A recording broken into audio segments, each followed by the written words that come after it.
জুলাই অভ্যুত্থানের মামলা থেকে আওয়ামী লীগ নেতাদের নাম বাদ দিতে থানার ওসিকে চিঠি দিয়েছে বিএনপি। বলা হয়, উল্লেখিত আসামিরা বিএনপি ও সহযোগী সংগঠনের সমর্থক হওয়ায় তাদের মামলা থেকে অব্যাহতি দেওয়ার সুপারিশ করা হলো।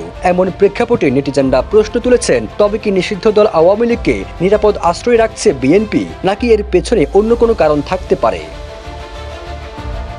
থানার ওসিকে দেওয়া চিঠিতে 15 জনকে বিএনপি দলীয় পরিচয় দেওয়া হলেও প্রত্যেকের আওয়ামী লীগের সঙ্গে সম্পৃক্ত থাকার বিষয় নিশ্চিত হওয়া গেছে। তাদের অনেকে নিষিদ্ধ সংগঠন ছাত্রলীগের কমিটিতেও ছিলেন। এর মধ্যে তালিকায় থাকা 7 নম্বরে সাইদুর রহমান পিন্টু, সিলেট জেলা ছাত্রলীগের সদস্য, আর 11 নম্বরে থাকা আমির আলী স্থানীয় যুবলীগ নেতা। এছাড়া অন্যান্য সবাই কোনো পদে না থাকলেও স্থানীয়ভাবে আওয়ামী লীগের কট্টর সমর্থক হিসেবে পরিচিত বলে জানা গেছে। দৈনিক সমকালের এক প্রতিবেদনে এমন তথ্য প্রকাশ করে।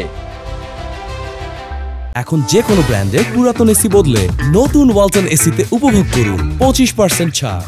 সিলেটের দক্ষিণ সুরমা থানা ওসিকে এই চিঠি দেয় ওসমানীনগর উপজেলা বিএনপি। 25 ডিসেম্বর উপজেলা বিএনপির সভাপতি STM ফখরুদ্দিন ও সাধারণ সম্পাদক আব্দুল্লাহ মিসবার স্বাক্ষরিত চিঠিতে 15 জনের নামের তালিকা দেওয়া হয়।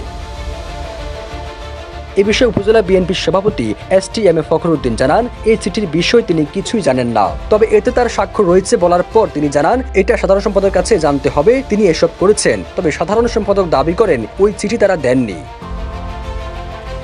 এ বিষয়ে দক্ষিণ সুরমা থানার ওসি মিজানুর রহমান বলেন, আসামিদের বাদ দিতে দলের পক্ষ থেকে এরকম আবেদন করা আইনসম্মত নয়। আবেদন করার পর আরেক পক্ষ সেটিকে ভুয়া স্বাক্ষরের নাম ব্যবহার করা হয়েছে বলে জানান। তবে আবেদনের প্রেক্ষিতেও আসামিদের বাদ দেওয়ার কোনো সুযোগ নেই বলে জানান তিনি।